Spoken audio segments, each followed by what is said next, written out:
National alert if you're just waking up. President of Iran, Raisi, known for his brutal crackdowns and strict enforcement of Sharia law, killed in a chopper crash, adding more tensions to the already volatile Middle East. Our next guest knows all about facing terror firsthand. Pennsylvania Senate candidate and Army combat vet Dave McCormick served in the Mideast.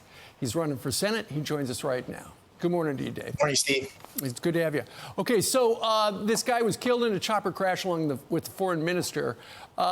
He was a bad guy, but then again, a bunch of bad guys in Iran. And the people, some of the people in Iran, dancing in the streets. They're delighted. Yeah, listen, I don't expect, a little too early to read too much into this, but I don't expect this is going to change the overall story. And the overall story is that over the last decade, following 2015, when President Obama, with Bob Casey's support, did the deal with Iran, Iran has doubled down on being a sponsor of terrorism throughout the Middle East. And we see that with Hamas and Hezbollah and the Houthis. And that's the big story, which is all this terror that's happening is not just focused on Israel. It's focused on the West. And it's not just Hamas. It's all the proxies that Iran supports. And unfortunately, the reason they're able to do that is because of the deal that President Biden and Bob Casey was the deciding vote did with Iran that gave them the resources to be able to be the primary benefactor of all the terrorists across the Middle East. That's absolutely right. Let's get a little closer to home. I know you visited very recently our southern border, and you saw with your own two eyes what's going on down there. Our own Bill Maloogian was talking to the federal government people who keep the numbers, and apparently 3,500 migrants were released into the United States just Saturday alone. 2,000 crossed the border illegally, which means 1,500 used the CBP app. You saw it with your own two eyes. It's a mess. Yeah, I just got back yesterday to Pittsburgh, and I was in Yuma, Arizona. And what you see here, and this is the second time I've been in the last couple of years, what you see is a leadership failure that you just can't believe. From a national security perspective, we had 160 folks last year that were apprehended on the terrorist watch list. Right. This is like, you can't make this up, Steve. I'm on the border at 2 a.m. and about 50 illegal migrants walk across the border. It's just in that group that I saw, there's 5 or 6 military-age men from Syria, and there's a handful of Chinese nationals. Just when I was there at 2 in the morning yesterday, or the day before yesterday. And so there's the fentanyl crisis. About 50% of the fentanyl comes across the border in Arizona. That killed 4,000 Pennsylvanians last year. So an unbelievable leadership failure. But the other thing, my big takeaway here is what a human tragedy. I listened to the clip earlier with the Pope.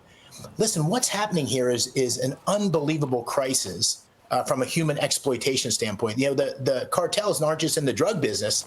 They're in the human trafficking business. And the number of young children and women that are human trafficked at this point, they pay themselves into servitude to get across the border. It's unbelievable. We visited a health center there.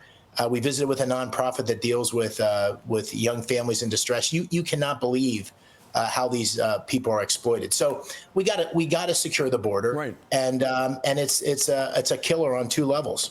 No kidding. But Mr. McCormick, just with, you go back to the Trump administration. Donald Trump used executive orders to do a bunch of stuff. Joe Biden has said, I can't do that. Now it sounds like behind the scenes, because his polls are stinking up the place regarding migration, he's going to do something. But at the same time, the news this morning is Chuck Schumer, the top Democrat in the Senate, it sounds like he is going to bring back the failed Senate bill regarding migration, negotiated with Langford and other Republicans, because he wants to put Republicans on the spot. Hey, you guys, this is your chance to do something. Do something.